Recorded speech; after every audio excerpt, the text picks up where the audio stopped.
Quiet on set.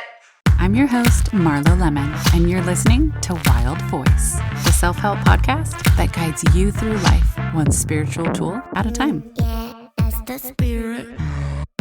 Give me more. Can't be. Okay. So today we are going to jump right in to all things energy clearing. Energy is a unique thing. We all know about it. We all have a concept of how it impacts our life. And a lot of people, when they think of energy, they instantly go to dark energy.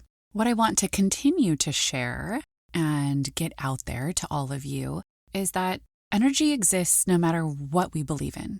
It's not like energy just exists if you're spiritual or if you have a certain religion that you are really passionate about and drawn to and live your life by. That doesn't mean energy doesn't exist.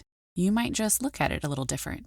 So I am not here to change beliefs. I am just here to share how knowing about energy, how it works, and how we can use it to our advantage and how to notice when it's off is something we all can benefit from. I'm going to tell you how to notice when your energy is in a funk, what to do about it, how to keep it in check, and some go-tos to keep it clean, clear, and working in your favor. So first things first, what is energy? Well, it's that stuff we can't see that we have a hard time putting words to, but we sure can feel it. Let's call this nonverbal communication. It's that element that can tell you a lot about someone without them even speaking. Now tell me you have had this experience before. Someone walks into a room and instantly, without speaking to them, knowing them, hearing about them, you have a judgment about them, whether that's a good one or a bad one, or something catches your attention. You either get this good vibe or a not so good vibe, or you're intrigued or you're actually repelled. We are picking up on the energy field around them. Think of it like a sonar, and it's mimicking our inner thoughts and feelings. It's doing the job of expressing without us needing to do a single damn thing but exist.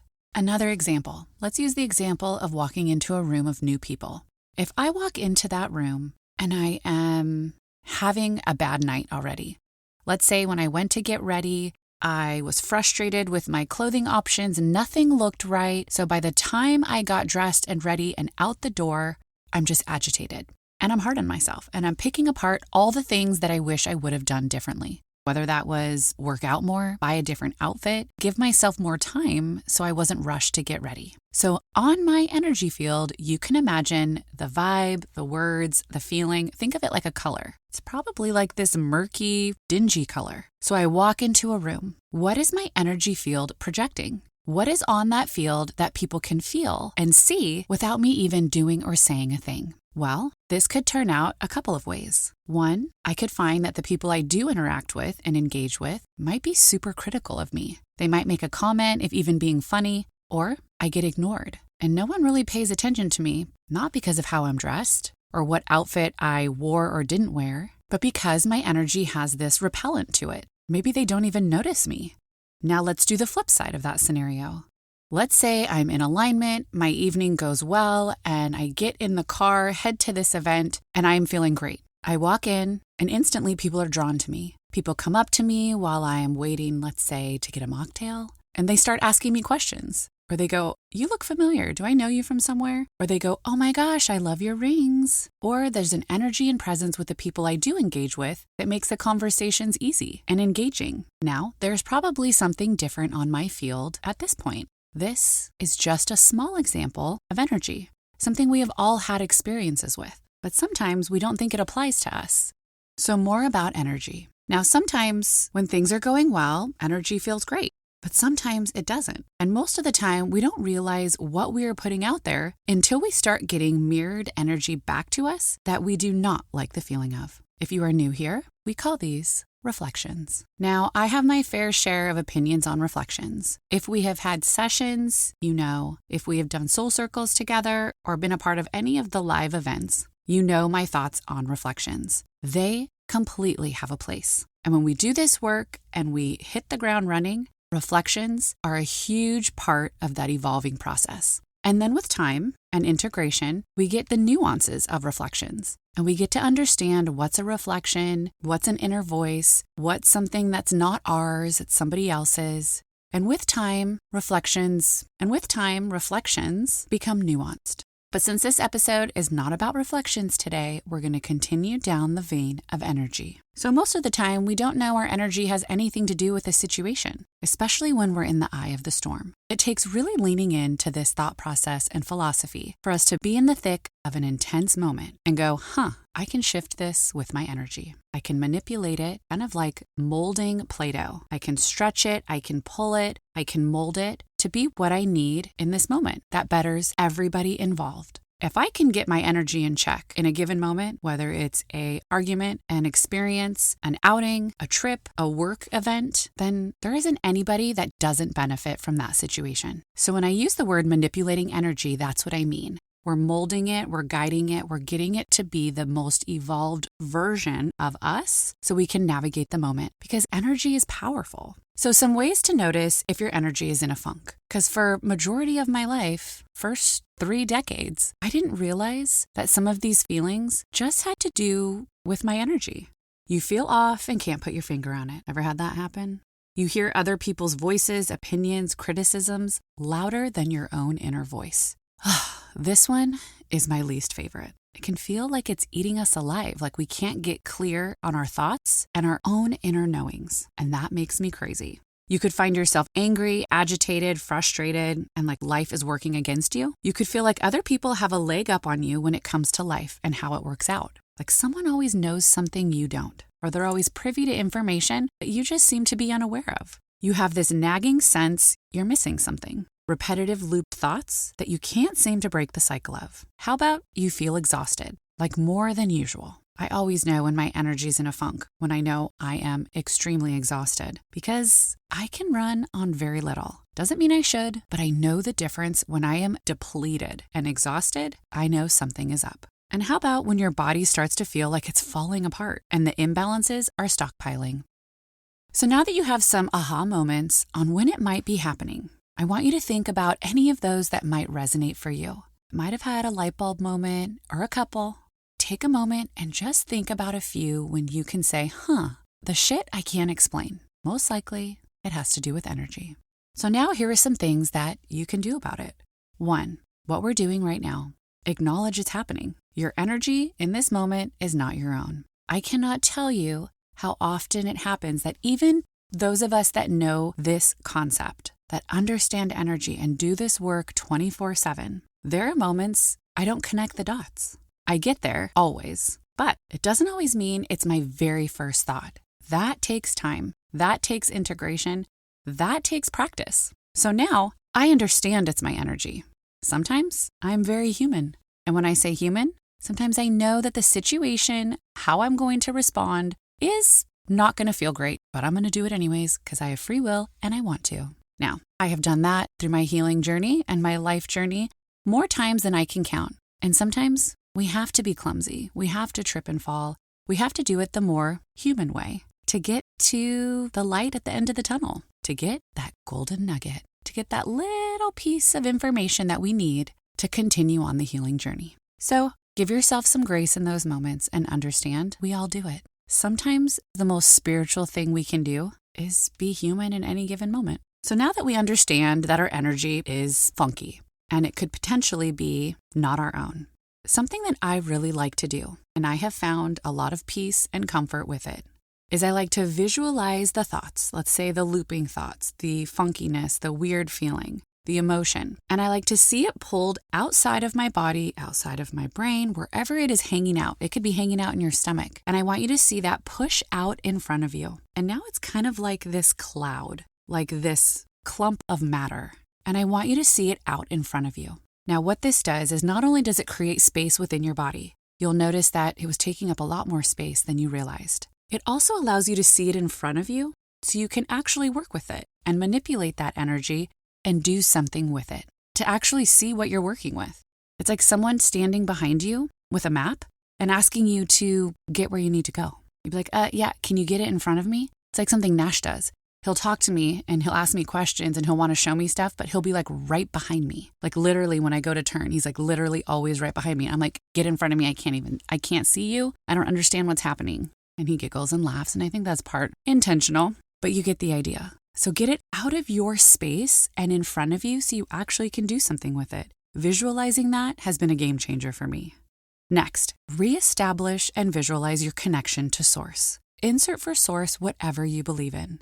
There is a visualization I talk about in another episode, or if we have had sessions together, or you have been a part of the soul circles, or have done any other masterclass or event, we most likely have talked about visualizing connecting to source. This is a prime time to do that. When our energy is off, when it feels funky, when we feel like we're taking on other people's energy, this is really important. It reestablishes your connection and allows you to get clear. Another thing I like to throw in there is a clearing mantra and some sort of energy work like cord cutting and soul retrieval. From here, you are starting with a clean slate, and you can actually assess and see what you are being called to give attention to without everyone else's shit in your field. Now, why is this important? Why does it matter if someone else's energy is in my field or taking up space? Especially if it's an energy that I admire or I want. Well, your specific energy is made special for you, like your fingerprints. It is just yours. If you think someone has something great or you have something great to give someone else, it doesn't matter. If it's not their energy to begin with, it just makes a mess. It's like having an electric car and putting diesel in it. It's a waste and will probably do more harm than good. Or like making a cake with ingredients for a pie, or building a piece of furniture with a car manual. It just doesn't add up and is going to take you a whole lot longer to get where you want to go. So making sure you are working with your energy and your energy alone and keeping it clean is a must for being efficient and working smarter, not harder, and keeping you clear-headed. I can tell you as of late, that is one of my pet peeves, when my thoughts do not feel like my own. So lastly, before we get into the clearing mantra and soul retrieval, why or when can our soul pieces break off? We haven't talked much about this yet, but that is what soul retrieval is doing. It is calling back pieces that have broken off. And when we say it's our soul, that's our energy. So pieces of our soul, they break off in traumatic, intense life experience moments. It's out of survival. It's like a piece of you stays while sending the rest of you to run to safety. Think of it like a loved one was in danger. You would stand in front of them and tell them to run to safety while you stand to handle the problem. This is what happens with our energy, with our soul. Pieces of it unintentionally break off to stay in the moment while the rest of us gets to run to safety. So the best way to continue to heal and make sure we have all the pieces to live the most fulfilling life, the one we were put here to experience and live out, we need all those pieces back with us. Now, this also is what helps us feel whole and complete. Here we've been sold this story that it might be a soulmate or another person. And yes, there are things we need to understand about ourselves and evolve and heal and grow into to be complete. But energy-wise, this is definitely a piece that is on the table. So making sure these pieces are all back with us is one of the key ways to make sure we have a complete circle moment in our healing process. Now, you're probably overwhelmed by the Where's Waldo of energy in your life, especially if you've been on this earth for a while, or let's just say you've experienced a lot of life in the time you have been here. That's where I come in. I don't need a map to help you find your pieces. We have some ways to streamline this process, of course, intuition, and easier ways to make it actually doable without retracing all of your steps. If you are interested in getting your shit back, I'm going to give you a little pocket-size on-the-go tool to use anytime. So let's start with the clearing mantra. Repeat this as much as you'd like.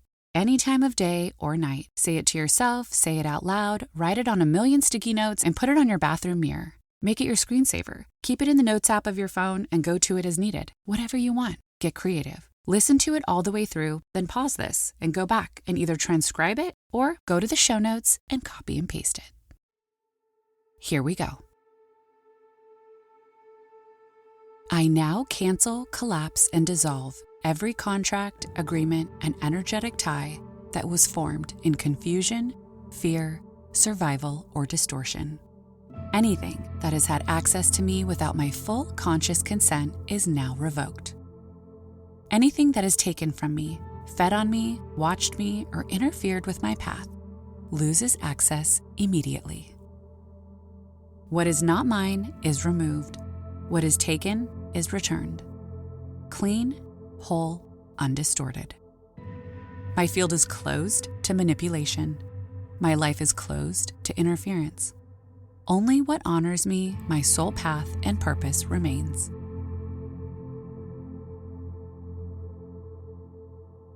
And there you go.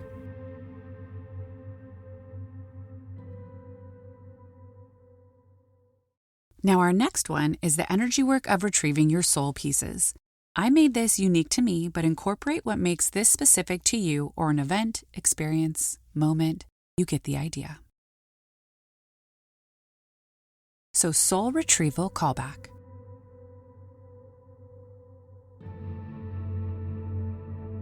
I call back all pieces of my soul, my mind, and my vital life force from all directions of time and space.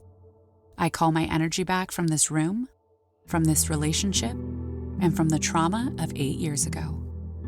Every part of me that scattered to stay safe, come back into my body now. You are safe here. I got you.